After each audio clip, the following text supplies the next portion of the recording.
Sudeep sir, ನಿಮ್ಮಂಥ ದೊಡ್ಡ ಸ್ಟಾರ್ಗೆ social ಮೀಡಿಯಲ್ಲಿ ಆಗುವಂಥ ಒಂದು ನಷ್ಟ, ಫಾರ್ ಎಕ್ಸಾಂಪಲ್ ನಿಮ್ಮ ಸಿನಿಮಾ ಮಾರ್ಕ್ ಸಿನಿಮಾ ಒಂದು ಯಾವುದೋ ಥಿಯೇಟ್ರಲ್ಲಿ ಖಾಲಿ ಹೊಡಿತಾ ಇದೆ ಅಂತ ತೋರಿಸಿದಾಗ ಪಾಪ ಸಿನಿಮಾ ತಂಡದ ಎಫರ್ಟು 3 ವರ್ಷದ 2 ವರ್ಷ ಆಗ್ಬೋದು, ಒಂದು ಕಷ್ಟಪಟ್ಟು ಸಿನಿಮಾ ಮಾಡಿರ್ತಾರೆ, ಅದು ಒಂದು ಲಾಸು. ಜೊತೆಗೆ ಎರಡನೇದು, ನಿಮ್ಮ ಡಾಟರು ಫಸ್ಟ್ ಡೇ ಸಿನಿಮಾ ನೋಡೋಕೆ ಬಂದಾಗ ಸೋಷಿಯಲ್ ಮೀಡಿಯಾದಲ್ಲಿ ಹಾಕುವಂಥ ಕೆಟ್ಟ ಕಮೆಂಟ್ಗಳಿದೆಯಲ್ಲ, ನಾನು ಏನು ಕೇಳ್ತಾ ಇದ್ದೀನಿ, ನಿಮ್ಮಂಥ ದೊಡ್ಡ ಸ್ಟಾರ್ಗೆ ಹಿಂಗಾದರೆ ಬೇರೆಯವರ ಗತಿ ಏನು? ಯಾಕೆ ಇಂಥವ್ರಿಗೆ ಒಂದು ಕಠಿಣ ಕ್ರಮ ತಗೊಳ್ಳಲ್ಲ ಪ್ರತಿಯೊಬ್ಬರು ನಿಮ್ಮಂಥ ಸ್ಟಾರ್ಗಳು? ನನಗೇನು ಕ್ರಮ ತಗೊಳ್ಳಿ, ನಾನೇನು ಹೇಳ್ತಾ ಇದ್ದೀನಿ, ನಾನೇನು ಬೇಕೋ ಮಾಡ್ತೇನೆ. ಆಮೇಲೆ ಖಾಲಿ ಥಿಯೇಟ್ರು ಅಂತ ನೀವು ಹೇಳಿದ್ರಿ, ಅವ್ರು ಯಾವ್ದು ಅವ್ರ ಸಿನಿಮಾಗೆ ಹೋಗಿರ್ತಾರೆ ಅದನ್ನ ಹಾಕ್ಬಿಟ್ಟವ್ರು ನನ್ನ ಟೈಟ್ಲ್ ಹಾಕೊಂಡು. ನಂದೇನಿಲ್ಲ ಸರ್, ಏಕೆಂದ್ರೆ ಒಂದು ನಿಮಿಷ, 5 ಬೆರಳು ಕೈಯಲ್ಲೇ ಸರ್, ಕೈಯೆಲ್ಲ 5 ಬೆರಳು. ಕರ್ನಾಟಕದಲ್ಲಿ ಎಷ್ಟು ಬೆರಳುಗಳು ಸರ್, ಎಣ್ಸಕ್ಕಾಗುತ್ತಾ?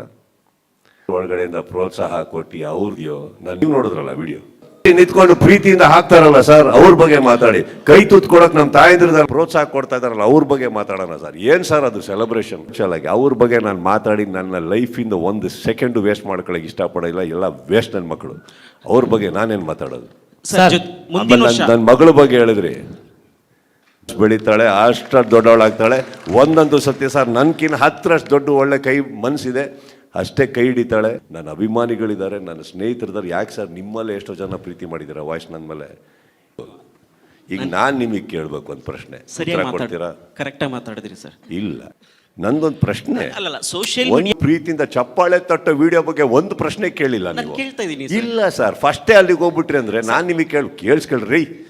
ನಿಮಗೆ ನಾನು ಕೇಳಬೇಕಾಗಿರೋದು, ನಿಮಗೆ ಉತ್ತರ ಸಿಗ್ತಾ ಇರಬೇಕಾದ್ರೆ ಆ ಪ್ರಶ್ನೆ. ಸಿನಿಮಾಗೆ ಇಷ್ಟು ವರ್ಷ ನೀವು ಅದ್ರ ಬದಲು ಮೈಕ್ ಎತ್ಕೊಂಡು ಆ ಕಡೆ ತಿರುಗಿ ಖುಷಿ ಆಗೋಯ್ತು ಅಂತ ಕೂತ್ಬಿಟ್ಟಿದ್ದೆ, ಪ್ರಶ್ನೆನೇ ಇಲ್ಲ. ನೀವು ಯಾವುದೋ ಕಿತ್ತೋಗಿರೋ ಒಂದು ದೋಸೆ, ಅದು ಚಟ್ನಿ, ನಾಳೆ ನಾಡಿದಲ್ಲಿ ಸತ್ತೋಗೋರವರು, ಅವ್ರ ಬಗ್ಗೆ ನಾವು ಮಾತಾಡ್ಬಾರ್ದು. ಬಾಳಿ ಬದುಕ್ತಾ ಇರೋ ಒಳ್ಳೊಳ್ಳೆ ಕನ್ನಡಿಗರ ಬಗ್ಗೆ ಮಾತಾಡಿ.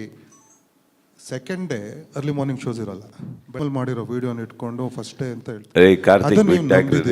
ಅಷ್ಟೇ, ಅದನ್ನೇ ನಾನು ಅಲ್ಲ ಚಿನ್ನ ಹೇಳೋದು ಬಿಟ್ಟು ಹಾಕಿರೋದು ಯಾವುದು ಸರ್. ಆ್ಯಂಡ್ ಅದನ್ನ ಸೋಷಿಯಲ್ ಮೀಡಿಯಾದಲ್ಲಿ ಎಷ್ಟೋ ಜನ ನೆಗೆಟಿವ್ ಮಾಡ್ತಾ ಇದ್ದಾರೆ, ಅದರ ಡಬಲ್ರಷ್ಟು ಪಾಸಿಟಿವ್ ಕೂಡ ನಿಮ್ಮ ಅಭಿಮಾನಿಗಳು ಮಾಡ್ತಿದ್ದಾರೆ. ಆ್ಯಂಡ್ ನಿಮ್ಗೆ ಎಷ್ಟು ಖುಷಿ ಕೊಡ್ತಾ ಇದೆ ಇದು, ಫ್ಯಾನ್ಸ್ಗೆ ಏನಕ್ಕೆ ಇಷ್ಟಪಡ್ತಾರೆ? ಆ್ಯಂಡ್ ಮೇಡಮ್ ಎಷ್ಟು ಖುಷಿಯಾಗಿದ್ದಾರೆ ಡಿಸ್ಟ್ರಿಬ್ಯೂಟ್ ಮಾಡಿದ ಮೇಲೆ ಸರ್? ಫಸ್ಟ್ ಕ್ವಶನ್ ಏನು ಸರ್? ಸರ್ ನಾನು ಬಂದರೆ ನಿಮ್ಮ ಒಟ್ಟಿಗೆ 2 to 3 hours ಕೂತ್ಕೋತೀನಿ. ಕೂತ್ಕೊಂಡಿಲ್ವ ನಾನು? ಒಂದೊಂದು ಕೇಳಿ ಸರ್, ನನಗೂ 29 30 ಹೋಗ್ತಾ ಇದ್ದೀನಿ, ವಯಸ್ಸಾಗ್ತಾ ಇದೆ. ಒಂದೊಂದೇ ಕೇಳಿ. Mark cinema sir, mark cinema ಮಾರ್ಕೆಟಲ್ಲಿ ಮಾರ್ಕ್ ಮಾಡಿದೆ ಅಂತ ಅಭಿಮಾನಿಗಳು ಮಾತಾಡಿ ಅನ್ಕೊಳ್ತಿದ್ದಾರೆ. ಇದಕ್ಕೆ ನಿಮ್ಮ ಏನು ಹೇಳಕ್ಕೆ ಇಷ್ಟಪಡ್ತೀರಿ ಸರ್ ಅವ್ರಿಗೆ? ನೀವು ನನ್ನ ಅಭಿಮಾನಿನ ಸರ್? ಯಾ ಸರ್, ನಿಮಗೆ ಗೊತ್ತಿರಬೇಕು. ಯಾಕೆ ಅಲ್ಲ, ನಾನು ನಿಮಗೆ ಕೇಳ್ತೀನಿ ಸರ್. ಚೆನ್ನಾಗಿದೆ ಸರ್, ಎಲ್ಲರೂ ಚೆನ್ನಾಗಿದೆ ಸರ್. ನನಗೆ ಒಂದಂತೂ ನೋಡ್ತಾ ಇದ್ದೀನಿ ಸರ್, ಅಲ್ಲಿ ಕೂತಿರೋ ನಮ್ಮಲ್ಲಿ ಲೇಡೀಸ್, ಹೆಣ್ಮಕ್ಳ ಮೇಲೆ ಮಕ್ಕದ ಮೇಲೆ ಇರೋ ಸ್ಮೈಲ್ ನಿಮ್ಮ ಮುಖದ ಮೇಲೆ ಇಲ್ಲ. ಯಾಕೆ ಸರ್, ಖುಷಿ ಇಲ್ವಾ? ಈಗ ನಾನು ಸಿನಿಮಾ ಓಡ್ತಾ ಇರೋದು ಖುಷಿ ಇದೆ ಸರ್, ಅದಕ್ಕೆ ನಗ್ನಗ್ತಾ ಕೇಳಿ ಅಲ್ಲ ಇರ್ತಾರೆ. ಏನು ಅದರಿಂದ ಸಕ್ಸಸ್ಸಿಂದ ಯಾರ ಮುಖದ ಮೇಲೆ ನಗು ಬರೋಲ್ಲ ನಮ್ಮ ಮನೆಯಲ್ಲಿ. ನಾನು ಎಲ್ಲಿವರೆಗೆ ಕರೆಕ್ಟಾಗಿದ್ದೀನೋ ಅಲ್ಲಿವರೆಗೆ ನಗ್ತಾ ಇರ್ತಾರೆ, ಸ್ಮೈಲ್ ಮಾಡ್ಕೊಂಡಿರ್ತಾರೆ. ನನ್ನ ತಾಯಿಯೂ ಅಷ್ಟೇ ಸರ್, ನನಗೆ ಸ್ಪಂದಿಸ್ತಾ ಇದ್ದೀನಿ ನಾನು ಸಕ್ಸಸ್ಸಿಂದ ಅಲ್ಲ. ಮಗನೇ ಒಂದು 10 ಒಳ್ಳೆ ಕೆಲಸ ಮಾಡ್ತಾ ಇದೆಯಾ ಬಾರವ್ನವರು, ಅದ್ರ ಬಗ್ಗೆ ಖುಷಿ ಪಡೋಣ. ಇದರಿಂದ ಏನು ಸರ್ ಟೆನ್ಷನ್ ಏನು ಅಂದರೆ, ಅವರಿಗೆ ಕಾರ್ತಿಕ್ ಮುಖ ನೋಡಿ ಅವ್ರು ಟೆನ್ಷನಲ್ಲಿರೋರು ಫಸ್ಟಿಗೆ.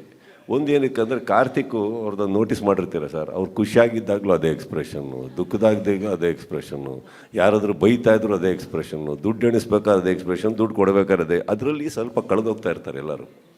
ನನಗೆ ಅಭ್ಯಾಸ ಆಗ್ಬಿಟ್ಟಿದೆ ಸರ್. ಆ್ಯಂಗಲಲ್ಲೂ producer safe, everybody safe sir. Correct sir? Everybody sir.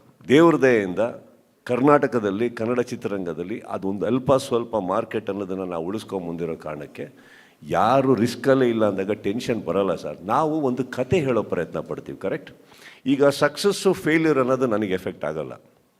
ಚಿತ್ರರಂಗ ನನ್ನ ಕೈ ಹಿಡಿದಿದ್ದಾಯಿತು, ನಾವು ಚಿತ್ರರಂಗಕ್ಕೆ ನಮ್ಮ ಜೀವನನ ಒಪ್ಪಿಸಿದ್ದಾಯಿತು ಅಂದಮೇಲೆ ಅದು ಕನ್ನಡ ಚಿತ್ರರಂಗದಲ್ಲಿ.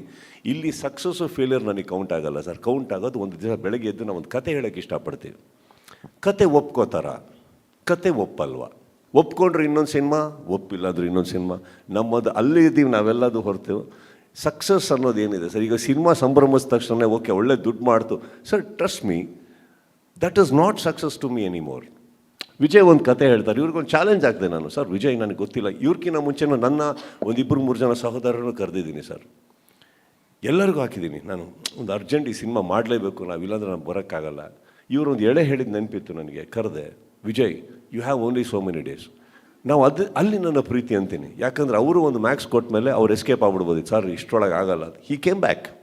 15 ದಿನದಲ್ಲಿ ಒಂದು ಕತೆ ತೊಗೊಂಬಂದರು, ಇನ್ನೊಂದು 16 ದಿನ ಕೂತೀವಿ. ಒಂದೂವರೆ ಆವತ್ತು ಫಸ್ಟ್ ಡೇ ಕತೆ ಹೇಳಿರೋದ್ರಿಂದ 1.5 ತಿಂಗಳಲ್ಲಿ ಸಿನಿಮಾ ಹೊರಟೋಗ್ತೀವಿ. ಪಕ್ಕದಲ್ಲಿ ಸತ್ಯಜ್ಯೋತಿ ಅವರಿದ್ದರು, ಸಿನಿಮಾ ಮಾಡಬೇಕು ಅಂತ ಇದ್ದರು. ಅವರಿಗೂ ನಾನು ಕತೆ ಹೇಳಿದ ತಕ್ಷಣ ಇಷ್ಟಪಟ್ಟರು. ಒಂದು ಪ್ರೊಡಕ್ಷನ್ ಹೌಸಿಗೆ 1.5 ತಿಂಗಳಲ್ಲಿ ಅಷ್ಟು ಬೇಗ ಎಲ್ಲ ರೆಡಿ ಮಾಡೋದು ಕಷ್ಟ ಇದೆ. ನಮ್ಮ ಅದೃಷ್ಟಕ್ಕೆ ನವೀನ್ ಚಂದ್ರ ಎಲ್ಲರೂ ಸಿಕ್ಕಿದ್ರು. ಅವರು ಶೇಖರ್ ಚಂದ್ರು, ಶಿವು ಬಿಡಿ, ಅವ್ರು ಇನ್ನೊಂದು ಸಿನಿಮಾ ಮಾಡ್ತಾಯಿದ್ರು, ನಾನು ಹೇಳ್ಕೊಂಬಲ್ಲೆ. ಚಂದ್ರು ಅವ್ರು ಫ್ರೀ ಇದ್ದರು ಅಂದರೆ ಆ ಟೈಮಲ್ಲಿ. ಏನು ಚಂದ್ರು ಇದ್ದೀವಿ, ಅಜನೀಶ್ ಅಜನೀಶಿಗೆ ನಾನು ಕೇಳಲೇ ಇಲ್ಲ, ಅಜನೀಶ್ ನನಗೆ ನೀವು ಮಾಡಬೇಕಷ್ಟೇ, ನನಗೆ ಗೊತ್ತು ನೀವು ತುಂಬ ಸಿನಿಮಾಗಳ ಕೈಲಿದೆ. ಅವರು ಇದು ಮಾಡಲಿಲ್ಲ. ಸೊ ನಮ್ಮ ಎಫರ್ಟ್ಸಿಗೆ ಒಂದು ರಿಸಲ್ಟ್ ಇದೆಯಲ್ಲ ಸರ್, ಅದೊಂದು ಕಾಯ್ತೀವಿ. That is got nothing to do with money, that is got nothing to do with housefuls. ನಮ್ಮ ಕತೆ ಒಪ್ಪಿದ್ರು. ಎಷ್ಟೇ ಒಂದು ಸೆಲೆಬ್ರೇಷನ್ ಥಿಯೇಟ್ರ್ ಮುಂದೆ ನಡೀತಾ ಇದ್ರು. ನಿನ್ನೆ ಸೆಕೆಂಡ್ ಶೋ ಕರ್ನಾಟಕದಲ್ಲಿ ಎಷ್ಟೋ ಕಡೆ ಅಷ್ಟು ಫ್ಯಾಮಿಲಿ ಅಂದ ತಕ್ಷಣ ಬೆಳಗ್ಗೆ ಫಸ್ಟ್ ಡೇಯಿಂದನೇ ಎಷ್ಟೋ ಲೇಡೀಸ್ ಬಂದಿದ್ದಾರೆ, ಇಲ್ಲ ಅಂತ ನಾನು ಹೇಳ್ತಾ ಇಲ್ಲ. ಒಂದು ಥಿಯೇಟ್ರಲ್ಲಿ occupancy when it is more than 50-60% ladies, kid. ನಿನ್ನೆ ನಿಜವಾಗ್ಲೂ ಹೇಳ್ಬೇಕಂದ್ರೆ ನಿನ್ನೆ ಆ ಶೋಸ್ ಎಲ್ಲ ನೋಡಿ ತುಂಬ ಖುಷಿ ಆಗ್ತಾಯಿತ್ತು.